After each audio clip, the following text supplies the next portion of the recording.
Welcome back to Paramount coaching. आज हम लोग एक नया टॉपिक डिस्कस करने वाले हैं जिसका नाम क्या है, अम्ल, क्षारक एवं लवण, एसिड्स, बेसिस एंड सॉल्ट्स। देखिए, ये केमिस्ट्री में सेकेंड चैप्टर है केमिस्ट्री का। फर्स्ट चैप्टर में आपको पढ़ा चुका हूं, अभिक्रिया एवं समीकरण, रासायनिक अभिक्रिया एवं समीकरण में पढ़ा चुका हूं इसको। दूसरा जो चैप्टर है वो क्या है, ये जो सामने लिखा है अम्ल, क्षारक एवं लवण, एसिड्स, बेसिस एंड सॉल्ट्स। देखिए ये क्या है, ये समझिए तो एसिड, बेसिस एंड सॉल्ट्स जो है वो क्या है, पदार्थ का एक तरह से आप कह सकते हैं कि ये वर्गीकरण है। ठीक है, तो क्लासिफाई किया गया है पदार्थ को तीन भाग में, क्या, एसिड्स, बेसिस एंड सॉल्ट्स। कौन सा पदार्थ एसिड हो सकता है, कौन सा पदार्थ बेस हो सकता है और कौन सा पदार्थ सॉल्ट हो सकता है। ठीक है, अब देखिए कोई भी पदार्थ को समझने से पहले हम जाने कि उसका नाम का मतलब क्या है। ठीक है, उसका नाम का मतलब क्या है। दूसरा चीज हम जानेंगे कि आखिर एसिड्स होते कैसे हैं, उसका रंग कैसा होता है, या बेस उसका रंग कैसा होता है, आखिर वो देखने में कैसा होता है, उसको हम छुएंगे तो कैसा महसूस होगा, अगर उसको हम अगर खाने की चीजें हैं तो अगर हम चखते हैं, जबान पे लेते हैं तो वो कैसा महसूस होता है। तो ये पदार्थ की पहचान का एक अलग अलग तरीका है कि हम अपने ज्ञान इंद्रियों द्वारा हम क्या करते हैं, उसको अनुभव करते हैं। कि या तो हम देखकर बता सकते हैं कि चलो रंग इसका व्हाइट है, ब्लू है, नीला है, ऐसा रंग हो सकता है।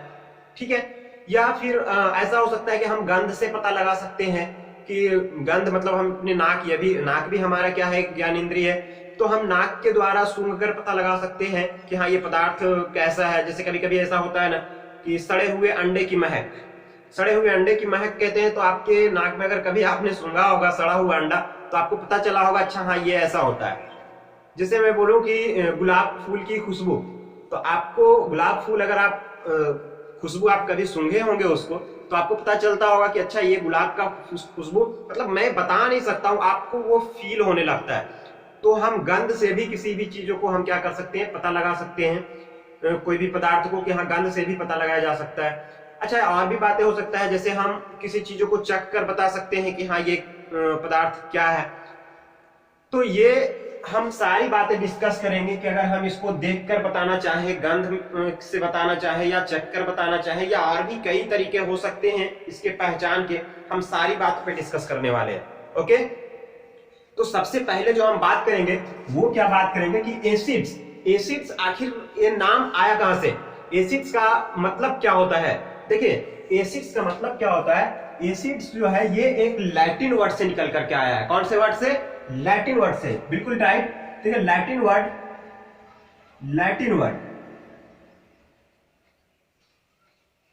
एसिड जो है वो लैटिन वर्ड से निकल करके आया है। और लैटिन वर्ड कौन सा वर्ड था, वो वर्ड था एसिडस। लैटिन वर्ड एक वर्ड था एसिडस, और एसिडस से निकल करके आया है। और एसिडस, लैटिन में एसिडस का अर्थ क्या होता है पता है, लैटिन में एसिडस का अर्थ होता है सौर। एसिडस का अर्थ क्या होता है, लैटिन वर्ड में एसिडस का अर्थ होता है सौर। इसका मतलब क्या होता है, सौर। लैटिन में एसिडस का अर्थ होता है सौर, सौर यानी कि खट्टा। ठीक है, लैटिन में एसिडस का अर्थ क्या होता है, सौर यानी कि खट्टा, यानी खट्टे पदार्थ। जो प्रारंभिक में परिभाषा भी दिया गया था एसिड का, तो वो इसी बेस पर दिया गया था कि वैसे पदार्थ जो स्वाद में खट्टे होते हैं वो क्या कहलाता है, अम्ल कहलाता है। लेकिन बाद में ऐसे बहुत सारे एसिड्स ऐसे प्राप्त हुए जिसमें यह पता चला कि अरे यार, किसी को हम हर एसिड्स ऐसे नहीं है जिसको हम अपने जबान पे चेक कर बता सके कि हाँ मुंह में लेंगे तभी तो खट्टे का पता चलेगा कि वो खट्टा है या मीठा है, तीखा है, कैसा है। तो सभी एसिड्स को हम जबान पे नहीं ले सकते। जैसे H2SO4 सल्फ्यूरिक एसिड है ना, जिसको हम तेजाब कहते हैं, तो वो क्या हम जबान पे ले सकते हैं, एसिड्स तो वो भी है, लेकिन हम वो जबान पे नहीं ले सकते हैं। क्योंकि अगर आप जबान पे लेंगे, भूल से भी ऐसा नहीं करेंगे कि चलो सर ने बताया था तो एसिड खट्टे होते हैं, चलो अगर ये एसिड है, अच्छा मैं जबान पर लेकर चखता हूँ, ये खट्टा लग रहा है क्या, तो खट्टा लगने का पता चला कि आपका जबान कट जाएगा। ठीक है, तो भूल से भी ऐसा ना करें, ये बहुत पुराना डेफिनेशन था जब एसिड बहुत सीमित मात्रा में हमें ज्ञान था। ठीक है, प्राकृतिक एसिड से ही हमें ज्ञान थे, जैसे संतरा है ना, संतरा खट्टा होता है, अंगूर खट्टा होता है, आम खट्टा होता है, तो ये सारी चीजों में एसिड्स पाए जाते हैं।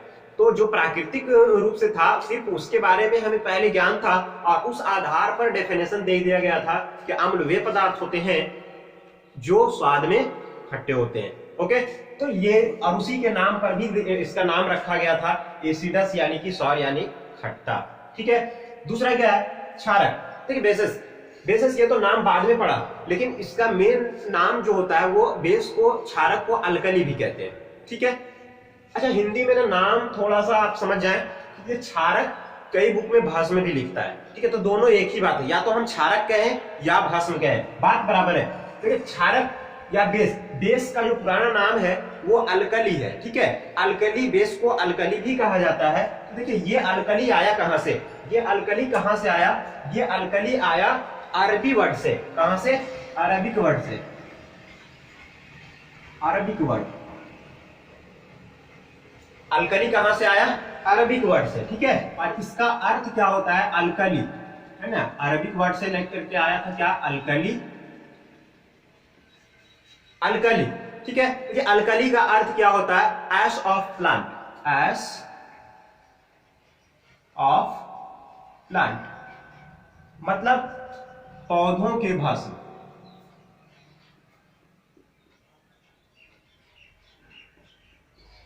तो बातें समझ में आ रही है, यानी हम यहाँ पे दोनों का मतलब हम समझ चुके हैं कि चलो एसिड आया कहां से, तो लैटिन वर्ड से निकल करके आया था एसिडस, और उसी के नाम पे क्या रखा गया है, एसिड, यहीं से निकल करके आया एसिडस से एसिड, जिसका अर्थ होता है सॉर यानी खट्टा।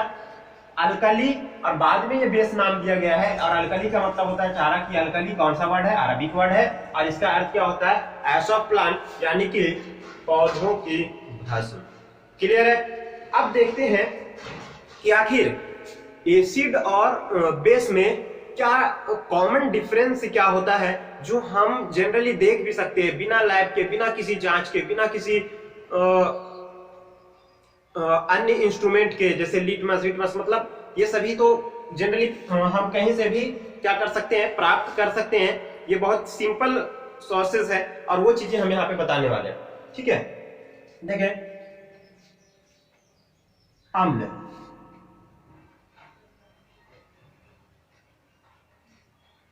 अम्ल के सामान्य गुण क्या क्या गुण होते हैं, हो सकते हैं इसके।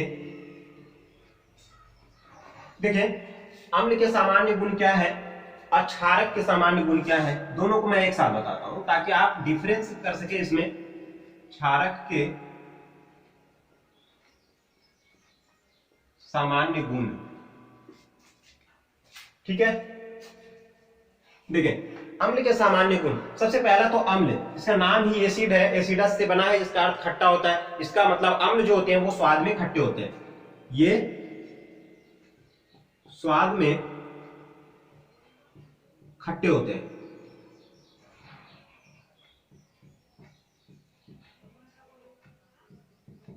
ये स्वाद में खट्टे होते हैं, जबकि क्षारक, क्षारक जो होते हैं वो टेस्ट में बिटर होता है, बिटर यानी कि कड़वा होता है। ठीक है, जब आप टेस्ट करेंगे इसको, ये कैसा होगा, कड़वा होगा। ये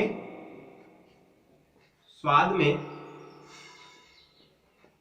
कड़वा होता है।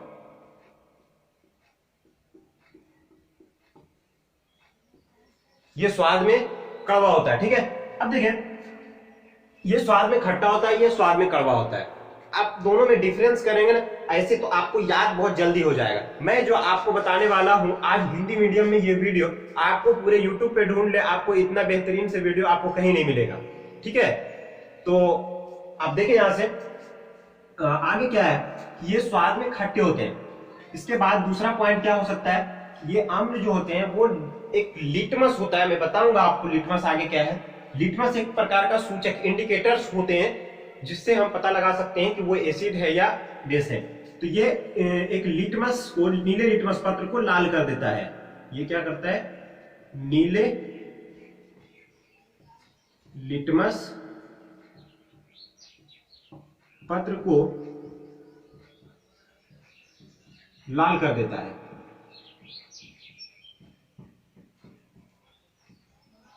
ये नीले लिटमस पत्र को लाल कर देता है, जबकि जो बेस होते हैं ये बिल्कुल जस्ट इसका क्या होते हैं, अपोजिट होते हैं। ये नीले लिटमस को लाल करता है, जबकि क्षारक लाल लिटमस को नीला कर देता है। ये क्या करता है, लाल लिटमस पत्र को नीला करता है। ठीक है, ये लाल लिटमस पत्र को नीला कर देता है जो क्षारक होते हैं। इसके बाद ये जो होता है अम्ल जो होते हैं, अम्ल जो होते हैं वो धातुओं से अभिक्रिया करके हाइड्रोजन गैस मुक्त करता है। जब किसी अम्ल को रिएक्शन कराएंगे तो वो धातुओं से अभिक्रिया कर हाइड्रोजन गैस देता है। ठीक है, देखिए ये धातुओं से अभिक्रिया कर हाइड्रोजन गैस देता है। क्या लिखे, ये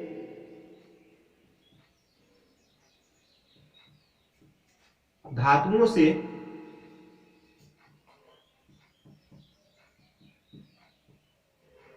अभिक्रिया कर हाइड्रोजन लिख देता हूं H2 गैस मुक्त करता है।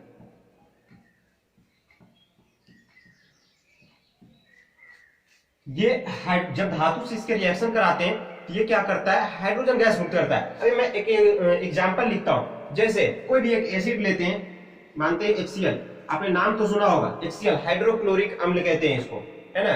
इसके हमारे पेट में पाचन के लिए भी इसका महत्वपूर्ण योगदान होता है, हाइड्रोक्लोरिक एसिड HCl। ये HCl को हम किसी भी धातु से रिएक्शन कराते हैं। मैं Na सोडियम एक धातु लेता हूं। सोडियम क्या है, एक धातु है जिसका हम रिएक्शन HCl से करवाते हैं। तो देखिए होता क्या है, यहां से NaCl मिलता है, ये H प्लस टूट जाता है, H और Cl टूट जाता है, यहां से NaCl मिल जाता है और हाइड्रोजन गैस क्या होता है, लिबरेट हो जाता है। ये हाइड्रोजन गैस लिबरेट होते हैं। यहां से देखिए बैलेंस करना आपका काम है, ऐसे मैं कर देता हूं यहाँ पे, लेकिन आगे से बैलेंस आप जरूर कर लिया कीजिए। ठीक है, तो Cl HCl H2 हो गया, यहाँ 2 कर दे, है ना, और ये क्या कर दे, 2 कर दे, ये 2 कर दे, हो गया होगा balance. 2 hydrogen 2 hydrogen, 2 sodium 2 chlorine 2 chlorine, NaCl। ठीक है, अब देख पा रहे हैं यहाँ पे हाइड्रोजन गैस क्या हो रहा है, लिबरेट हो रहा है। ठीक है, अब देखिए क्षार में क्या होता है, क्षारक में क्या होता है कि अगर कोई भी बेस है उसको अगर हम एसिड में डाल दे तो वो न्यूट्रलाइज हो जाता है। न्यूट्रलाइज कहने का मतलब कि उदासीन बनाता है, यानी कि जल का निर्माण करेगा। क्या करेगा, जल का निर्माण करेगा, एक सॉल्ट का निर्माण करेगा, एक लवण का निर्माण करेगा और एक जल का निर्माण करेगा। जब भी किसी क्षार में अम्ल को हम मिला देते हैं, यानी अम्ल क्षार की रिएक्शन करवाते हैं, तो वो उदासीनीकरण होता है। पीछे आप पढ़े हैं केमिकल रिएक्शन में, आप जब मैं अभिक्रिया पढ़ा रहा था वहां पे पिछले वाले चैप्टर में, तो वहां पे मैं बताया हूं उदासीनीकरण अभिक्रिया क्या है।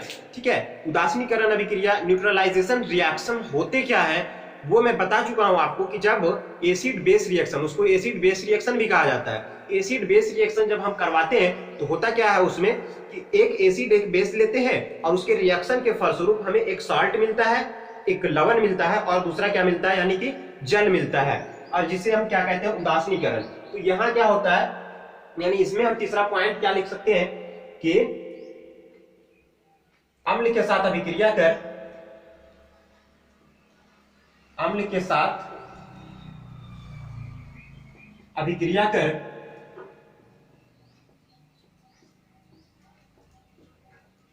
अम्ल के साथ अभिक्रिया कर जल, लवण तथा जल बनाता है ना, लवण तथा जल बनाता है।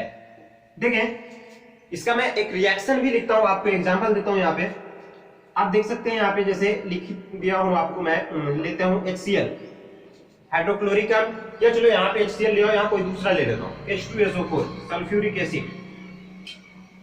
H2SO4 ये क्या है, एक अम्ल है, और हम भस्म के साथ रिएक्शन यानी क्षारक के साथ रिएक्शन करा दे। क्षारक कोई भी ले लेते हैं, ठीक है, कोई भी क्षारक ले लेते हैं। जैसे मैं ले लेता हूं NaOH,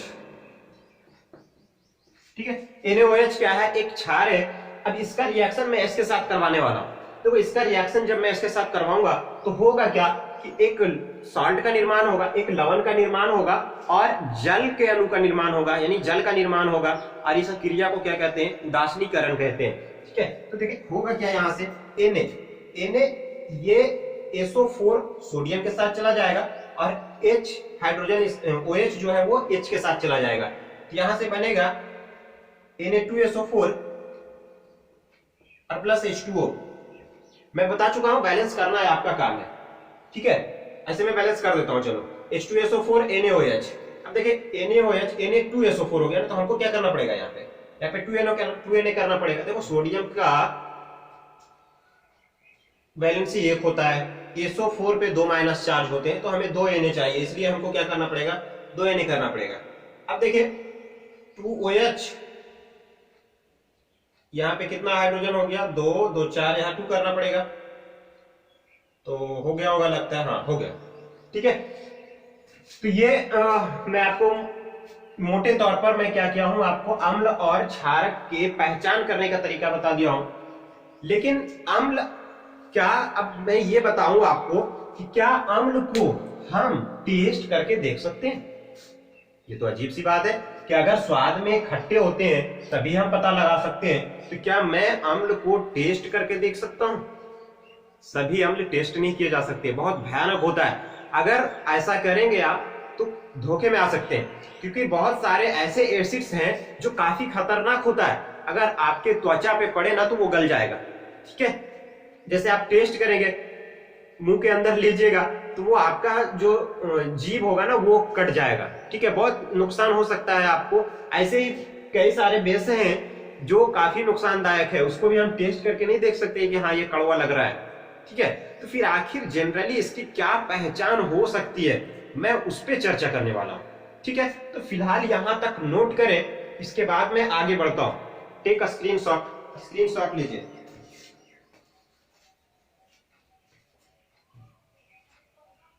चलिए हो गया, इसके बाद आगे चलते हैं।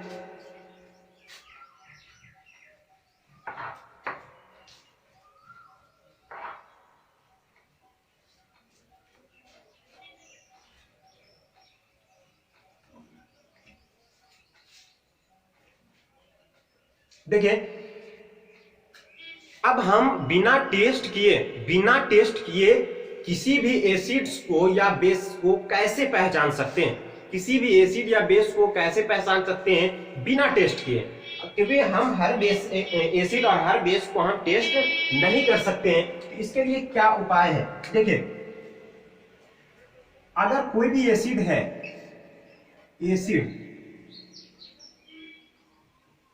कोई भी एसिड हो, कोई भी अम्ल है ना, कोई भी अम्ल है और उसमें हम क्या कर रहे हैं, जल के साथ रिएक्शन कर रहे हैं। रिएक्शन क्या करा रहे हैं, मतलब कि अम्ल को जल के साथ मिला दीजिए, है ना, एक एक्वस बनाइए, एक मतलब सॉल्यूशन तैयार कीजिए, यानी कि अम्ल और जल का सॉल्यूशन।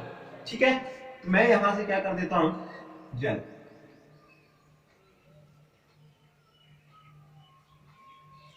एसिड है और ये वाटर।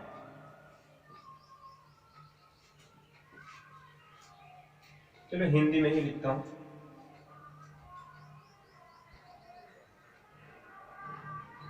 अम्ल प्लस जल।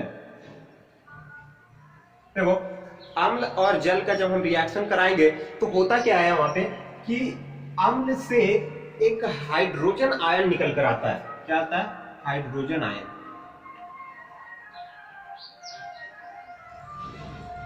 हाइड्रोजन आयन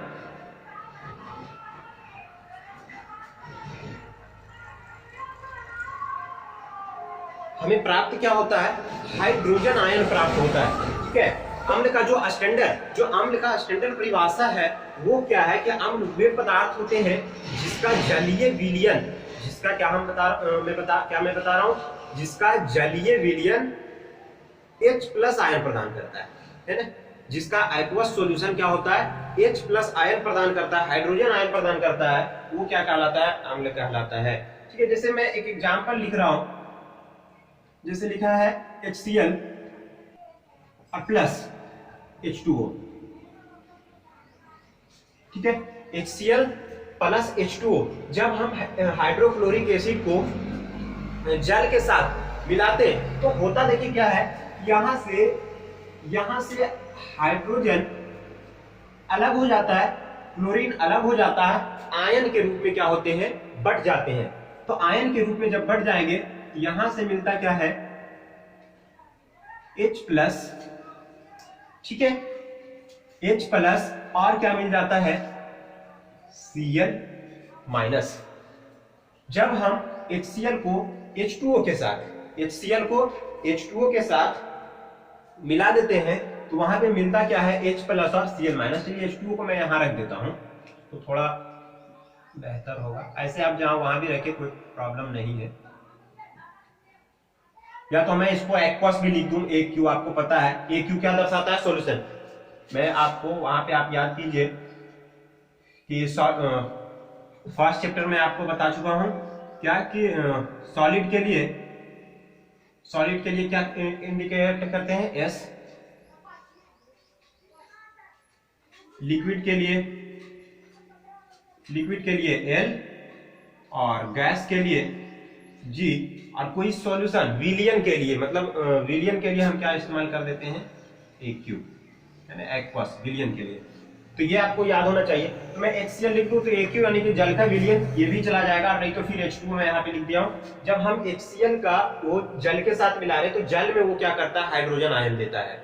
यानी अम्ल वे पदार्थ होते हैं जो जल में घुलकर H+ आयन प्रदान करते हैं। और भी क्या HCl ही है, और भी मैं आपको लेकर दिखा सकता हूं, जैसे H2SO4,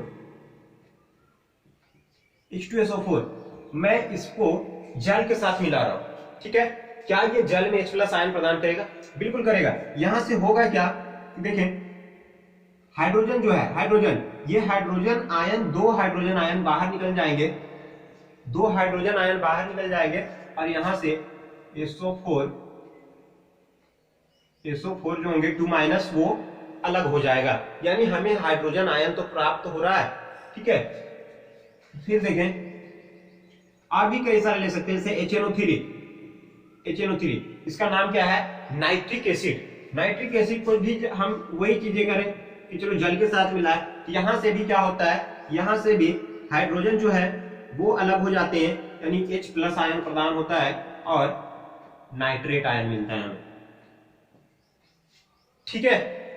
तो आप ये देख पा रहे होंगे कि अम्ल और जल, यानी अम्ल में जब जल मिलाते हैं तो हमें क्या प्राप्त होता है, हाइड्रोजन आयन। मैं 3 एग्जांपल यहाँ पे लिखा हूं, लिखने को तो और भी बहुत सारा लिख सकता हूं। कोई भी एसिड, दुनिया का कोई भी एसिड हो, अगर मैं उसको जल के साथ मिलाता हूं तो वो जल में जा करके हाइड्रोजन आयन प्रदान करेगा, बिल्कुल ठीक है। अब ये है हमारा स्टैंडर्ड डेफिनेशन, मैं इसको लिख दूंगा, आप नोट जरूर कर लीजिएगा, उसके बाद एग्जांपल नोट कीजिएगा, ठीक है। अच्छा एक ही बात देख लेते हैं, क्षारक के लिए क्या होता है, ठीक है। अच्छा मैं एक बात और बताना भूल गया हूं, चलिए यहाँ पे एक बात और बताऊं कि क्या ये H+ आयन ऐसे रह सकता है, नहीं रह सकता है, ये H+ आयन ऐसे नहीं रहता है। अच्छा आयन की जानकारी तो होगा ना आपको, आयन की जानकारी, क्योंकि क्लास 9 में ही आयन बता दिया जाता है कि आखिर आयन होता क्या है। मैं फिर भी आपको थोड़ा सा हिंट करता हूं, चलिए हाइड्रोजन पे +1 Cl-, ये कैसे कर दे रहा हूं, आपको ऐसा लग रहा होगा, अगर आपको बेसिक कमजोर है तो मैं फिर भी बता रहा हूं यहाँ आपको, ताकि आपको पता चले। देखिए हाइड्रोजन, आपको थोड़ी बहुत जानकारी इलेक्ट्रॉनिक कॉन्फ़िगरेशन का होगा, इलेक्ट्रॉनिक विन्यास अगर आता होगा तो हाइड्रोजन का परमाणु संख्या होता है 1, इसका इलेक्ट्रॉनिक विन्यास होगा 1। और हाइड्रोजन आपको पता है अपने बाहरी कक्षा में कितने इलेक्ट्रॉन चाहिए होता है उसको, तो वो 1 इलेक्ट्रॉन 2 इलेक्ट्रॉन, ये अपना 1 इलेक्ट्रॉन क्या करता है, किसी को डोनेट कर देता है, तो उसपे क्या होता है, प्लस का चार्ज आ जाता है। प्लस चार्ज आता कैसे है, मतलब प्लस चार्ज इस तरह से आता है, जब हम किसी को 1 इलेक्ट्रॉन दान कर देते हैं तो हमारे ऊपर एक पॉजिटिव चार्ज आ जाता है। जब मैं किसी से 1 इलेक्ट्रॉन कर्ज ले लेता हूं तो मैं कर्जदार हो गया, यानी कि मेरे ऊपर क्या हो जाएगा, नेगेटिव चार्ज आ जाएगा, ठीक है। तो इलेक्ट्रॉनों का ट्रांसफर से आयन उत्पन्न होता है, इलेक्ट्रॉन दान किया पॉजिटिव चार्ज, इलेक्ट्रॉन ले लिया उस पर नेगेटिव चार्ज आ जाता है, ठीक है। अब देखें तो आयन मैं आपको शॉर्ट में बता दिया हूं, लेकिन आपको डिटेल अगर जानना है तो आप क्लास 9 जरूर पढ़े होंगे, तो आप नहीं पढ़े हैं तो आप उसको जरूर देख लीजिए, ठीक है। तो ये हाइड्रोजन आयन देता है। क्या बात कर रहे हैं कि हाइड्रोजन आयन क्या ये मुक्त अवस्था में ऐसे रहता है? बिल्कुल नहीं रहता है ऐसा। ये क्या होता है, जल के अणुओं के साथ बन जाता है। जो जल के अणु होते हैं ना, H2O, ये H2O, ये जल के अणुओं के साथ में क्या होता है, बंध जाता है। ठीक है, देखिए कैसे कि हाइड्रोजन आयन, मैं यहां पे लिख देता हूं इसको, मैं यहां पे ये लिख देता हूं, जल में प्राप्त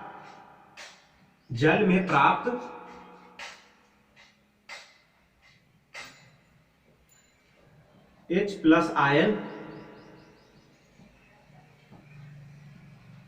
मुक्त रूप में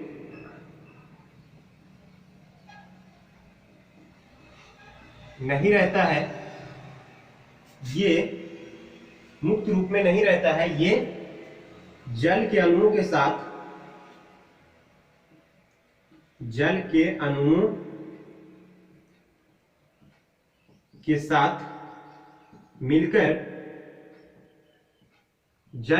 साथ मिलकर H3O+, इसको क्या कहते हैं, हाइड्रोनियम आयन, इसको कहते हैं हाइड्रोनियम आयन। हाइड्रोनियम आयन का निर्माण करता है।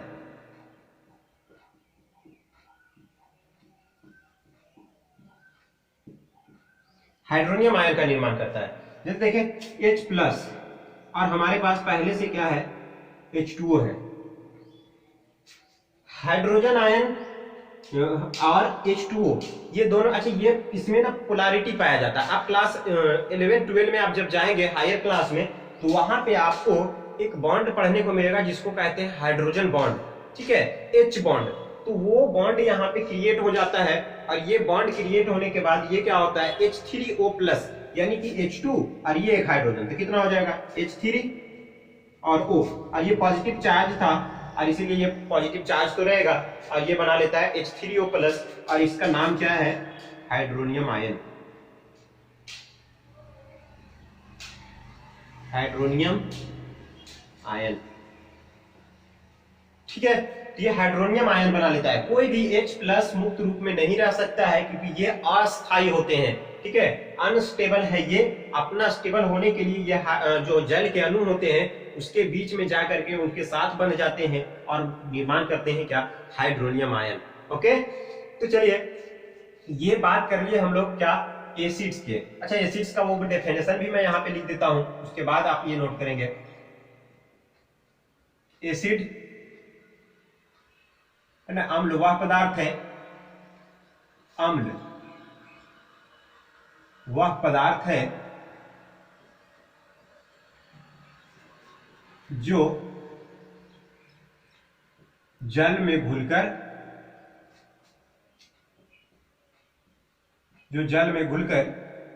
H+ आयन प्रदान करते हैं।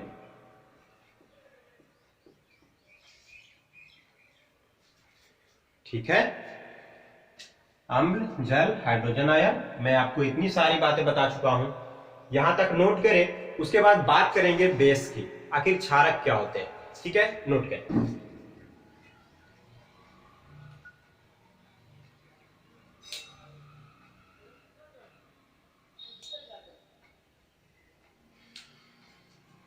चलिए, हो गया।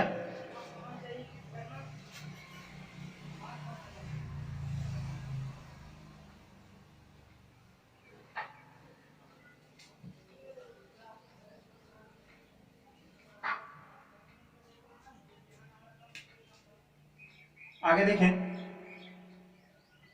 बेस। देखिए बेस क्या होता है, क्षारक किसको कहेंगे। अम्ल क्या था, अम्ल वह पदार्थ है जो जल में घुलकर H+ आयन देता है, बट क्षारक वह पदार्थ होता है जो जल में घुलकर OH- आयन प्रदान करता है। OH- आयन, क्या, OH- आयन प्रदान करता है जल में घुलने के बाद, तो वो क्या कहलाता है, क्षारक कहलाता है। मैं एग्जांपल लिखता हूं आपको, NaOH, ये क्या है, एक क्षारक है, और इसको हम जल के साथ जब मिलाते हैं, जब हम जल के साथ मिलाते हैं तो यहां से हमें मिलता क्या है, Na+ और OH-। ये OH- आयन प्रदान करता है हमें, ठीक है। यानी कि और भी कई तरीके से ले सकते हैं, जैसे Ca कैल्शियम हाइड्रोक्साइड, और इसको मैं क्या कर रहा हूं, जल के साथ मिलाता हूं तो होता क्या है कि Ca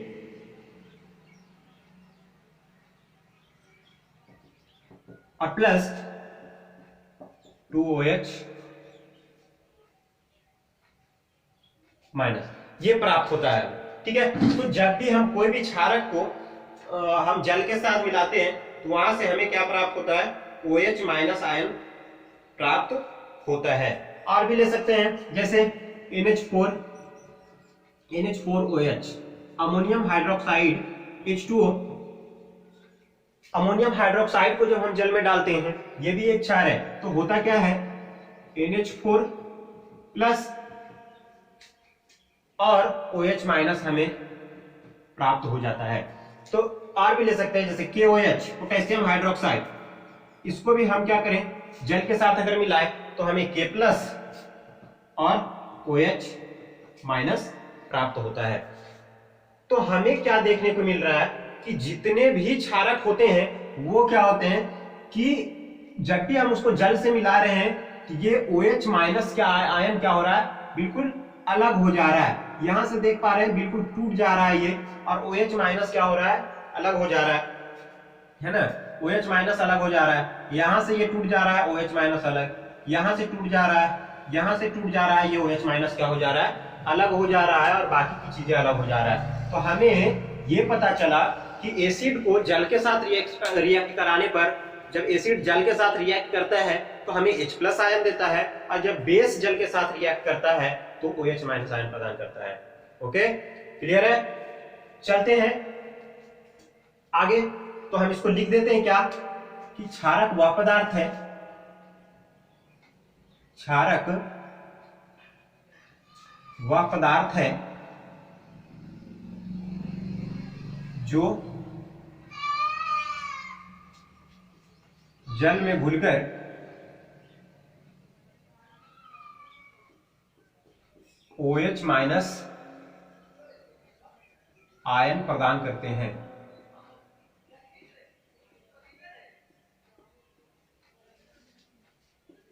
ठीक है, क्षारक वह पदार्थ है जो जल में घुलकर OH- आयन प्रदान करते हैं।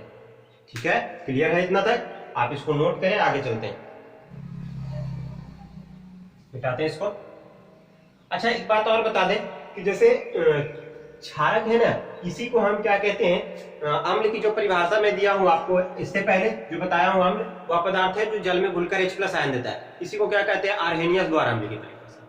आर्हेनियस नाम है, और उसके द्वारा क्या किया गया है, एक वैज्ञानिक थे जिन्होंने ही बताया था कि जो हाइड्रोजन आयन देने वाला जो होता है वो अम्ल होता है, OH- आयन देने वाला क्या होता है, क्षारक होता है। तो हम इसी को कहते हैं आर्हेनियस द्वारा अम्ल की परिभाषा, और ये क्या हो गया, आर्हेनियस द्वारा क्षारक की परिभाषा। चलते हैं आगे।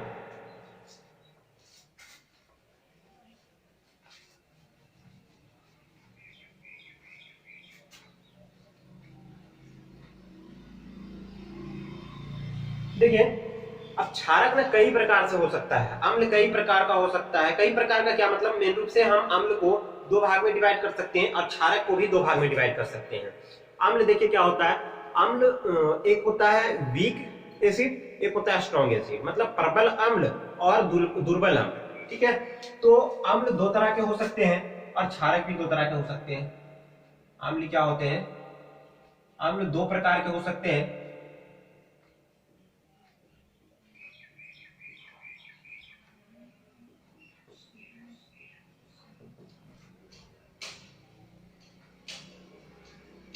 एक होता है प्रबल अम्ल,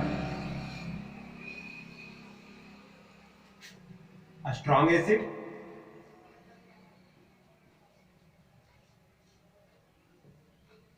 और दूसरा होता है दुर्बल अम्ल।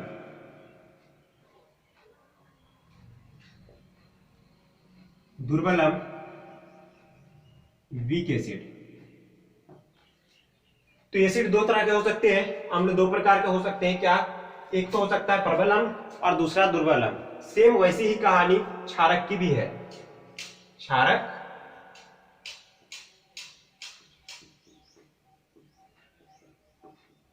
दो प्रकार के हो सकते हैं।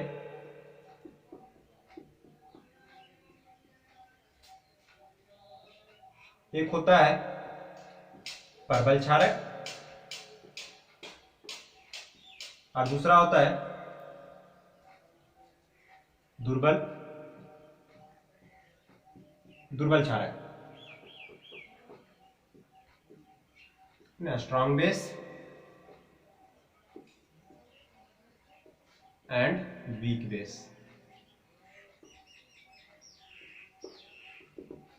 देखें, मैं आपको दोनों को एक बार क्यों बता रहा हूं, मैं आपको बार बार बता रहा हूं एसिड बेस दोनों अधिकतर क्या होता है, एक दूसरे का अपोजिट होता है। इसलिए मैं आपको दोनों को एक साथ बताता हूं ताकि आपको कभी रटने की जरूरत नहीं पड़ेगा।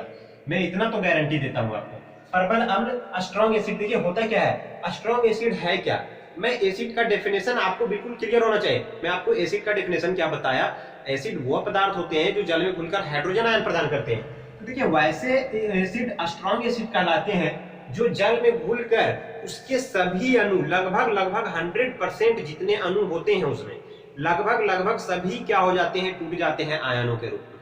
ठीक है, जैसे HCl है, ठीक है।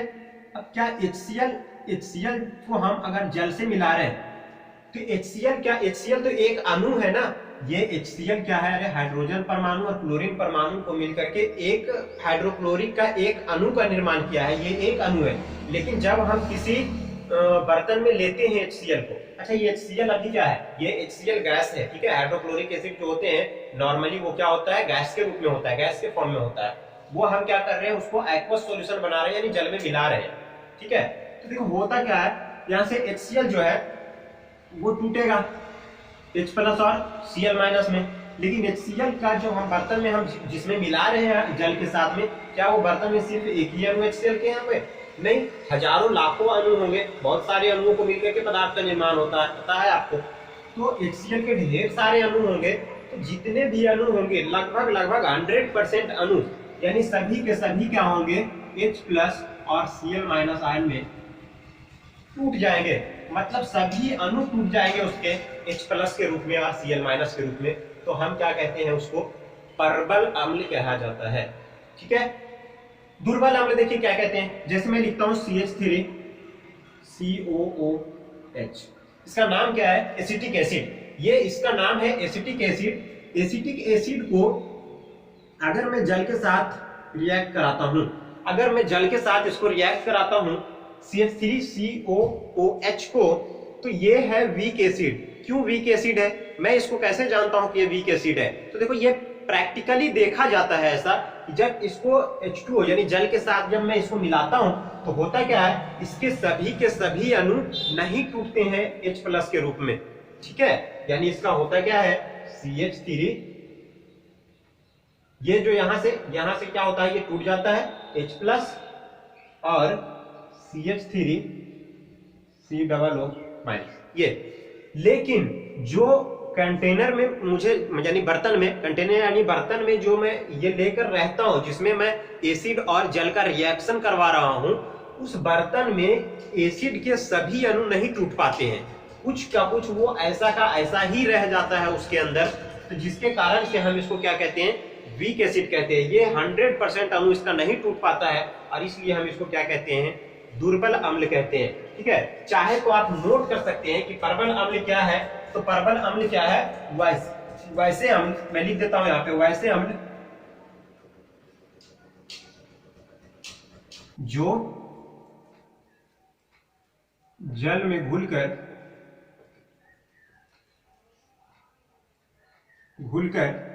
पूर्णता यानी कि पूर्ण रूप से, पूर्णता आयनों में टूट जाते हैं।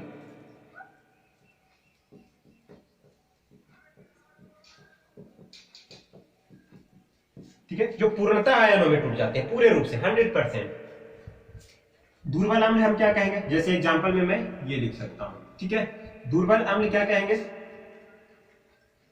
दुर्बल अम्ल कहेंगे वैसे अम्ल जो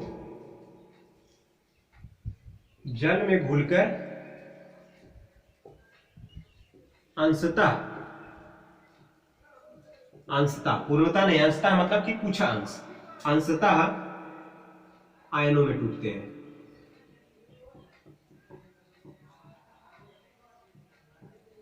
आयनों में टूटते हैं। ओके, एग्जाम्पल मैं ये लिख दिया हूं, CH3COOH H+ ion, CH3CO minus ion, और कुछ जो होंगे बाद में भी रिएक्शन के बाद में भी CH3 ये बचा रहेगा। ठीक है, अब मैं यहाँ पे और भी कुछ एग्जाम्पल लिख देता हूं जो प्रबल अम्ल है और दुर्बल अम्ल है। ठीक है, मैं लिख देता हूं जैसे HCl, H2SO4,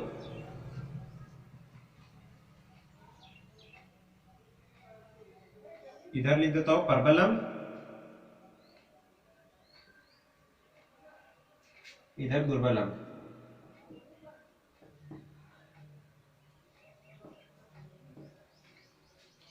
H2SO4,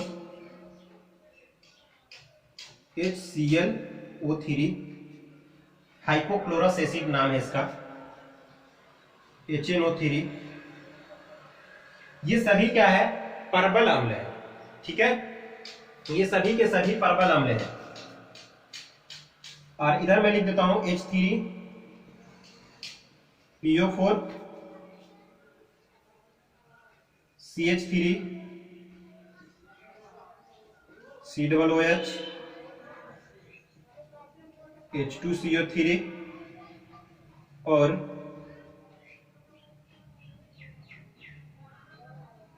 oxalic acid. ठीक है, ये क्या है? प्रबल अम्ल है, और ये क्या है? दुर्बल अम्ल है। नाम भी अगर चाहे तो लिख दे, इसका नाम है हाइड्रोक्लोरिक एसिड,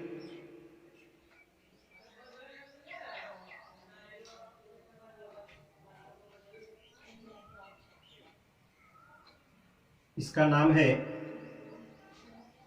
सल्फ्यूरिक एसिड,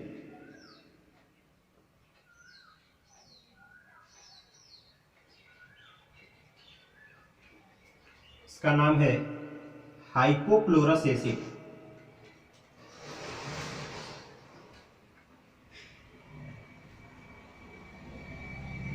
इसका नाम है नाइट्रिक एसिड, नाइट्रिक अम्ल, इसका नाम है फॉस्फोरिक एसिड,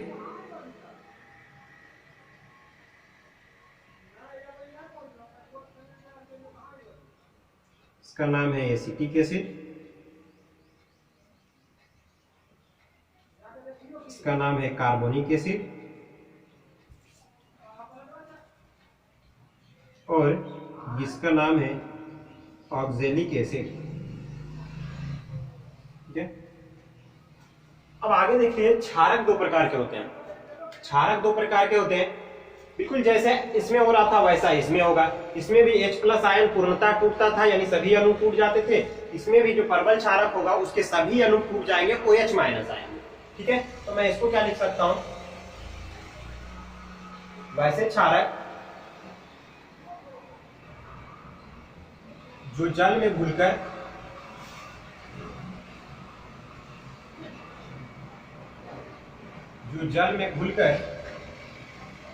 पूर्णतः आयनों में टूट जाते हैं।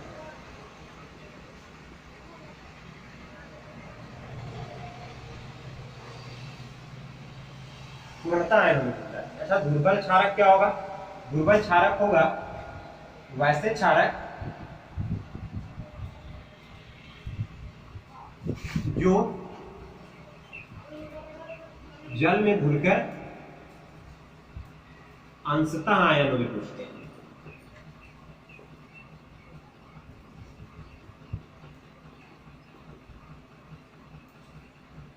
अंशतः आयनों में टूटते हैं। मैं यहां पे कुछ एग्जाम्पल लिखता हूं। प्रबल क्षारक और मैं इधर लिख देता हूं दुर्बल क्षारक।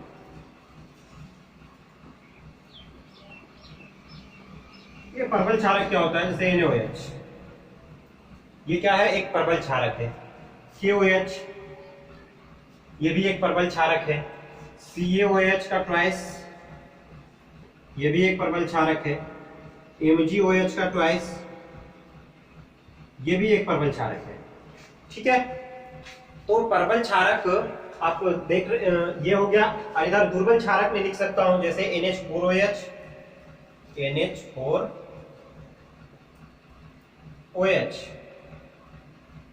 BeOH का ट्वाइस, BeOH का ट्वाइस, C6H5, NH2, और क्या हो सकता है, और मैं एग्जांपल दे सकता हूं, जैसे एक हो सकता है NH2CO NH2। मैं नाम भी लिख देता हूं इसका। इसका नाम देखिए क्या है, NH4OH, इसका नाम है अमोनियम हाइड्रोक्साइड।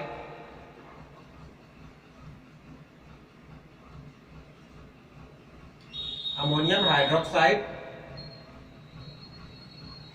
इसका नाम है बेरिलियम हाइड्रोक्साइड।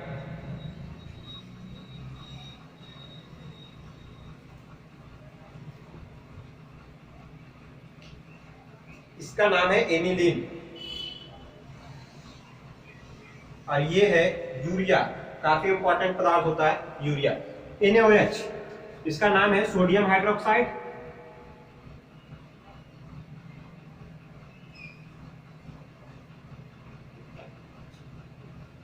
और इसका नाम है पोटेशियम हाइड्रोक्साइड।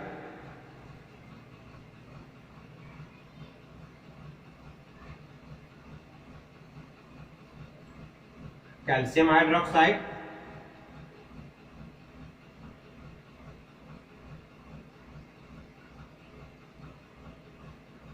और ये है मैग्नीशियम हाइड्रोक्साइड।